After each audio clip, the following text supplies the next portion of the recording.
Community Hotline is made possible with generous support by Gresham Ford, the dealer with a heart. The Contribute to the Community program provides the opportunity for the Gresham Ford team to make a positive impact, serving their customers and helping people across the community. And by the Mount Hood Cable Regulatory Commission. The Mount Hood Cable Regulatory Commission advocates on behalf of the public interest on communications policy issues at the local, state, and federal levels.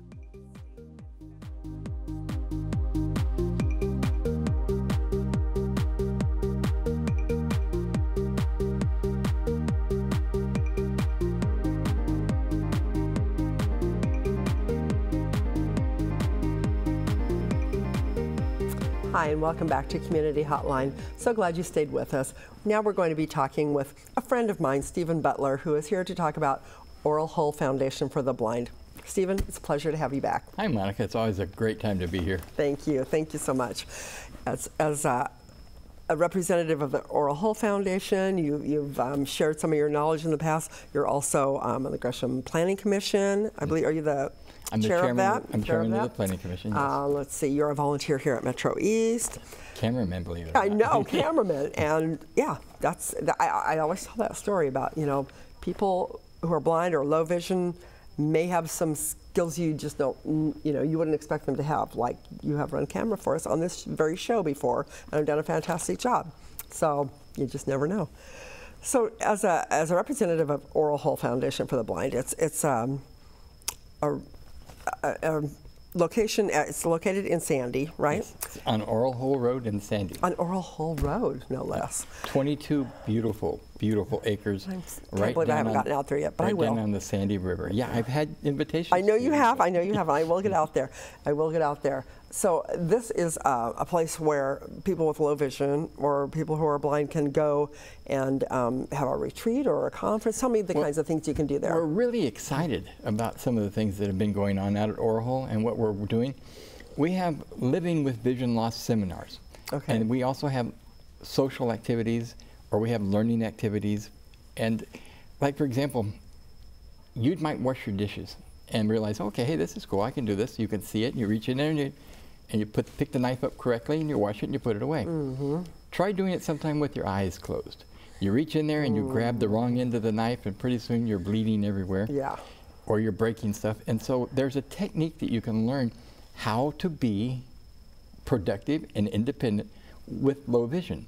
And it is a learned skill. It's like anything else. You do have to work at it, but once you get it down, it's fantastic. It's second nature. So, and I imagine there's a difference between people that are born blind and have learned these things as they're just growing up, as opposed to somebody who loses their sight when they're much older. Absolutely. And have to relearn things. And we're seeing a lot of people that are losing their vision as they age because the baby boomers are getting older, and macular or age-related macular degeneration is a really prominent diagnosis. And that means that the macula of the eye is starting to deteriorate. And as a result, so does the vision. And the hardest— Is that where it kind of closes in like this? It's really bizarre. Each one's going to be a little different. Some of them might start to have outside vision gone. Others may have the middle gone. Oh, really? Some of them may see lines that are crooked and trees that go halfway up and then all of a sudden grow sideways. Oh, wow. There's a lot to it. And one of the scariest parts about it is, if you're an adult, an older person, is the independence that you lose. Because if you're afraid to say anything to anybody, because what's going to happen? They're going to take your keys away. You take your driver's license away. Take your driver's license, and then pretty soon you're living by yourself. Well, we're there to show you how to do that, and that's what's really cool. So you're giving hope to people that, you know, that life is not over because you've lost your vision. We're just doing the same thing, just a different way. And one of the things that we're really excited about that we're working on, it hasn't came to be just yet, is we're doing some living with low vision or living with vision loss for the caregiver. I mean, how often do we hear about the fact that maybe somebody has a disease that requires an attendant or a caregiver, or how about somebody whose children have to be home because of an illness or something? And you're always hearing about, oh, that poor guy, because it is hard. Yeah. It is hard to be a caregiver. Yeah, well, but I always hear, poor Steve, he's oh, lost you're talking about his vision. The person, yeah, but the one you don't hear about are the real champions here, and that's that's the caregiver that seems to be overlooked. I mean, we even see it in the military. When a person is deployed, they got this great big thing out there, welcome home, and they're patting him on the back. How about the spouse that stayed home and makes sure the kids get to school and takes them to the doctor and has to deal gets with the everything. car fixed? Yeah. And so we're putting together a program on living with vision loss for the caregiver. Wow. Because you might want to move the furniture in your living room, and that's normal, except till I find it the hard way. And it shouldn't be that way. It should not be that it has to be one way or the other. There has to be a happy medium, and we're hoping to help teach the families of the low vision as well as the low vision person how to live with the people that are sighted. So, say for example, I want to move the furniture. Say, you know, I was married to you. Sorry, Pam, you can have him, but she'll give me to you. Trust me. So, say I wanted to move the furniture, and one of your responses could be, how dare you do that? How dare you move the furniture when you know that I'm going to trip over it? But for me, I might feel like, well, why should I sacrifice wanting to change things around and have things the way I want just because you can't see? So, absolutely. I mean, there can be resentment on both sides. On both sides, and especially for the first couple of years, because in the first year particularly, the individual who's losing their eyesight is really angry. Yeah, imagine. And who gets the biggest part of your anger is the person you feel the most comfortable with. Yeah. And so your spouse, your best friend, whoever you happen to live with, whatever. It could be very, very problematic. Your child. And so you do have to say, okay, wait a minute, it's okay to move the furniture, but let me know where it's at. Let's talk about it. Yeah, you don't have to ask, but at least tell me where it's at so I don't trip over it in the middle of the night. And because, you know, especially with age-related macular degeneration, another great hazard that comes with that is fall factor. If they do fall and break a hip, it doesn't sound like much, but if a broken hip in a senior citizen can be very drastic. Yeah. And if it's preventable, then we need to work on that. Right. And it's just a really exciting time. Technology is really coming a long way for the blind. So I know the things I remember from, you know, just the past few years is like as an employer, you could have somebody come in who was low vision, and you could have something put on their computer screen to help them see better, you know, to see that kind of thing. But they've come a lot farther than that. Come a long ways. So tell me some of the things that are happening. Well, one of the really exciting things in the world today, and I think we have a picture of it, is the OrCam. Well, let's see if we can bring that up. The OrCam is awesome. It's very much like a Google Glass. It clips onto the side of a pair of glasses. But and it's technology that comes out of Israel. I like that. That's a picture of it there. And that was actually developed and engineered in Israel. It looks like a spy thing. That's something that, you know, 007 would wear. That's awesome, you know, because it almost is. Because when you're wearing it, you can look down the road, and it will tell you what the name of the street is that you're coming to, because it reads the street sign. Oh. And I could use that at night. Yeah. And you can look up and say, oh, wait a minute, that's the coffee shop I'm supposed to be at. And it tells you. But one of them really, it reads. If I had a piece of, let's say I had a will or something I needed to look at, you just hold it up and you look at it, and there's a couple things you can do. You can either point to the text, or you can just stare at it for a few seconds, and then it automatically reads it to you. So there's a it's got a computer attached to it, and it's OCR software. It's character recognition, so it's reading it to you. But one of the greatest things that's awesome about it, and I'm really bad with faces. I'm bad with remembering names. I remember faces like crazy. And I really use my blindness kind of as a crutch. If somebody's coming up that I don't know, I'll say, who's that? I don't see you. You know, that way they give me their name. Yeah, yeah. But not everybody has that luxurious tool. No. And so the OrCam has facial recognition. So you can put in thousands of people, as long as you take a picture of them or capture an image, and then you tell it what you want it to remember for you. So if you're a salesman and 2 years later, here comes Monica, and I sold you high-def cameras last time, now I can say to you, it will tell me, that's Monica coming up, and you sold her these cameras, and I know if they were recalled, I'm going to go the other direction. But if we have things to sell you now, I can actually say, well, hi, Monica, I haven't seen you in, what, 2 years? How are these cameras working out? And how impressive is that? I mean, I think about the people that I interview on this show, and, you know, I meet a lot of really cool people, and I usually remember their faces, but I can't always remember exactly who they are, who they're with. So I would be able to say, oh yeah, I remember you were from da-da-da-da organization 3 years ago, and we talked about It's just amazing. And I like so I imagine even sighted people are going to want the Orkin. I want that. Another thing that I really am excited about, we have what's called swell paper. And the way to remember that is like if you hit your, well, blind guys are good at this. If you hit your hammer, your finger with a hammer, it's going to swell. Okay. Well, swell paper, it is a special paper. You print it through your printer just like anything else. Use regular ink, colored ink, black ink, any of those. But then you put it through a special device which heats it up. And the black ink now swells and becomes tactile. So let's say I'm going to be at a hotel. And I want to know how to get out of there in case of a fire. Well, instead of having to stare at a map on the wall that I can't read, if I get the image offline, for example, maybe they have an evacuation route online, I can print it out, put it through there, and it swells up. So now I take with me my own evacuation route. So are you feeling Braille, or are you feeling actual? You're feeling a relief. Like the map. You're feeling an actual map. Oh wow. You could do relief maps, and you can feel Braille because Braille is also available in a font. So if you printed something on there in Braille, it would also raise that. Wow. But at the same time, it has the regular print, so a sighted person can read it and say, "Oh, look at that." But there's even something a lot more exciting than swell paper, and I can't wait to share this with you. I swear to God, this feels like a 007 thing. It's like, okay, look, Em, now we've got this thing that. But wait, there's more. Yeah, I know. I know. The 3D printing is awesome for a lot of people, and it's really come a long way since it started. But there's a lot of uses for it. Like, for example, recently I read where a young blind girl was having trouble with fractions in her math class. And her dad was trying to figure out how to help his daughter, because she's blind, and really she couldn't grab the concept. In fact, she thought that if it's 1/16th, must be bigger than 1/8 because there's more of it. And it was kind of hard to grasp the reverse concept. So he started printing out things in 3D. And now all of a sudden, this 3D technology has just become her teaching tool. Wow. But and also a lot of illustrated books for children, they print them in a 3D format, so when they're reading The Cat in the Hat, they can actually feel it and see it. But what I really love, let's say, and I know that Monica's a new, not really new, but you'd think she was if you looked at Facebook. Monica is a grandmother. A proud grandmother, very proud. Very proud, and rightfully so. But let's say you were that grandmother who had no vision, and your granddaughter wasn't here. Instead, she's back east. So all you've ever heard is her voice and a description of her.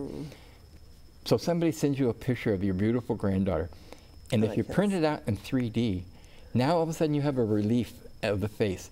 And so you can sit there and just feel the face of your granddaughter for the first time. I've seen images of people who've seen somebody in their family for the very first time, or maybe they see their wife's face for the first time in 50 years, and it's just amazing. I think I talked about mine would look like the Sphinx after a while because the nose is going to be gone. I would too. But it's just so exciting, and I even brought along a little toy to show you kind of. I saw something down there. What do you have there, Stephen? One of the things that the blind do is when we go shopping, you wonder, how am I going to figure out the difference between a can of peas and a can of dog food? And you sure don't want to find that out the hard way when you get home. No. And so this may take a second to get this to where it works, but what is that called? This is called a Quest ID Mate. And this is a scanner that will actually, I don't have to look at it to even see it, but it will tell me what it is. Just had to find the barcode. Product Minute Maid 100% juice orange juice 6 PK. Now, I could sit here and go through it for a half hour practically, telling you the contents, the calories. Package size 67.5. Instructions. Ingredients. Contains pure filtered water, premium concentrated orange juice. The thing about this is it's dangerous too, because it makes me eat and drink a lot healthier than I really want to. Now you know how many calories are in it, how many awful ingredients are in it. Beforehand, like earlier today, I had a box of Thin Mints. And I thought, well, I love these. And then I thought, well, I'll scan it and see what. Oh, they're horrible. I'm never going to eat another one. These ingredients you've never heard of, right? You can't pronounce the names. That's right. Then you know it's no good. And it will even tell me the food's kosher. If it's kosher, it says. Really? Yeah. That's fascinating. I mean, So that would be hugely helpful. Very, going very shopping. helpful. Or even in your own house, getting something out of the cupboard. Right. Or you're looking for cleaning stuff, Absolutely. and you don't want to get the wrong thing that's in, or mix two things that are even if toxic. it's something that's not got a barcode. If it's something, maybe you've got a box of cleaning supplies. I just print out my own barcode, put it on there, and then I scan it, and it says item not found, and then I record what I want it to say it is for me later on. And because, like, you know, around our house we have Christmas and we have Hanukkah, so we have, you might have like a box of Christmas decorations. Yeah. And I might scan one that says Hanukkah decorations, and in reality, like I said before, probably the third one will say, make up your mind, which do you want? But it's just amazing. That's a great help, I'm sure. It is, and it won't be long before the ORCAM will be doing the same thing, because it's really just a database and barcode scanning. And this particular device probably runs a little over $1,500. Oh, really? Yes. That's a lot of money. And it's gone down in size and in money. But I was going to say, it's like anything like it has when just you've got about the first video cameras that were this big, and then they cost a fortune, and now. And it has almost every single commercial product that has a barcode, and it's updated on a continuous basis. That's impressive. Now, the ORCAM also, it's a product out of Israel. It originally started in Israel, and it took a long time for it to come over here, because all it read was Hebrew. It could read the Hebrew signs. That would not go over real well. Doesn't do a lot for the here. most part. But I'm really excited about it, because I keep telling them, well, I know it can read Hebrew, and I know it speaks English, so why don't you put the two technologies together and let me read my Torah and have it translated into English so I know what I'm reading? But you're getting too demanding now, Steve. That's right. That's right. But might as well do it. But that's a lot of that's what's available for us now, and it really does help to keep the blind person assimilated into society, and it allows us to be more independent. And around our house, Pam will ask me to look for things. Oh, really? I love it. I love it. You know, I think that one of the hardest things about losing your vision, especially after you've been a sighted person, would be the temptation to just isolate yourself. It's very, very easy to do. Yeah. And nobody's going to blame you for it. Yeah. I'm just like, you know, I can see being afraid to go out, afraid to make a fool out of myself, falling over something, or, you know, running into something, or doing something that's, you know, or not knowing that you've got, you know, food spilled down in front of you or something because you can't see it. I have a Chihuahua for that very purpose. He makes sure that there's nothing left there. And, I have no doubt. And, you know, you're right. It is very easy to get to that point. Yeah. But then you get to that point where you say, hey, I don't care. Well, you know, I'm going to that's like getting older. You get to that point where you go, I'm going to like it too bad. That's right. I'm going to go out, and if my tie is tied a little bit wrong today, and too really, bad. and people don't really care. But I think that would be one of those things you might think at first, because you know. It's really awkward too. For example, as the planning commissioner for the city, when I have a hearing, I'm sitting up there reading the script, and it sounds like a second grader's trying to stumble over it. What they don't realize is that I can read, but only one letter at a time. So if I get to the end of the sentence, chances are I've forgotten all about what it said to begin with, much less how to pronounce it. But it's funny how, if we have time, I'll share a story with you, how technology is applied by us differently. Because when I first learned Braille, I thought, oh, this would be nothing. I can learn Braille easy. And take, for example, the word green. If I say green to you and to any of your viewers, you know what green is. You have probably 1,000 different shades of green popped into your head just now. And you can spell it real easy. And if I go G-R-E-E-N, we know what I'm talking about. Right. Well, when I started learning Braille, I would first off have to scrub the letter to see what it was with my finger. And I would spell it out, G-R-E-E-N. And I'm not kidding. It took me between 5 and 10 minutes to figure out what the word was. And really? I could not figure out why it was so difficult. Then finally, I talked to one of my doctors about it. And this explanation is so simple once you hear it. But the part of the brain that processes the visual is one certain area. And then the part of the brain that processes the tactile, what we feel, is a whole different area. And they don't communicate. You're processing it with a whole different part of the brain. And it takes a long time to train your brain to rely on your fingers more than it does your eyes. Wow. Things you don't really think about. But I have discovered one thing. I'm getting much handsomer in my old age. I can tell by the feel. You are. I must say that's true. I am. But well, we don't have a whole lot of time left. What do you want to leave us with? What are the things that we should know? Well, I think the first thing I would like to leave us with is that every single one of you, everybody here, either has been affected by low vision or vision loss, or they know somebody who has. And when I was younger, my grandfather suffered it immensely, and I loved him dearly, and so I was there all the time doing what I could to help him. But I didn't do enough, because I didn't know as much then as I know now.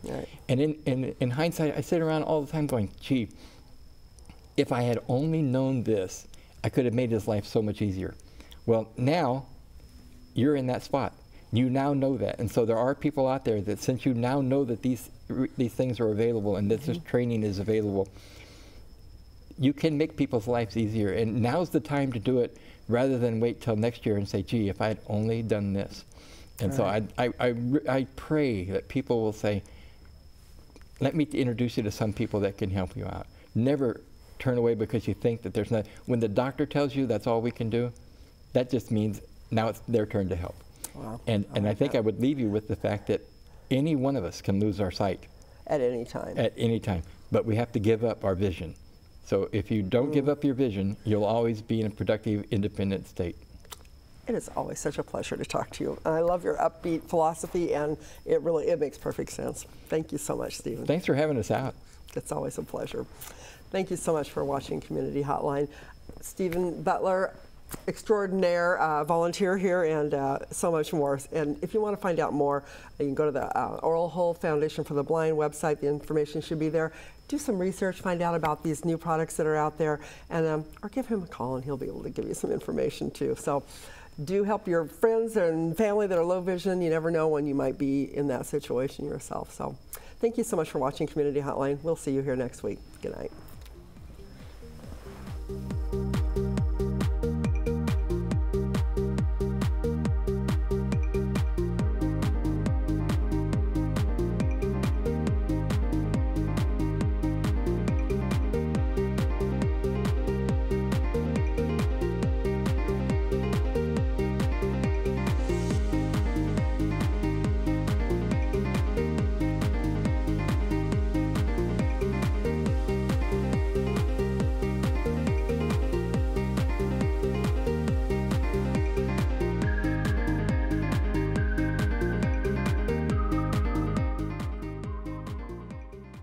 Community Hotline is made possible with generous support by Gresham Ford, the dealer with a heart.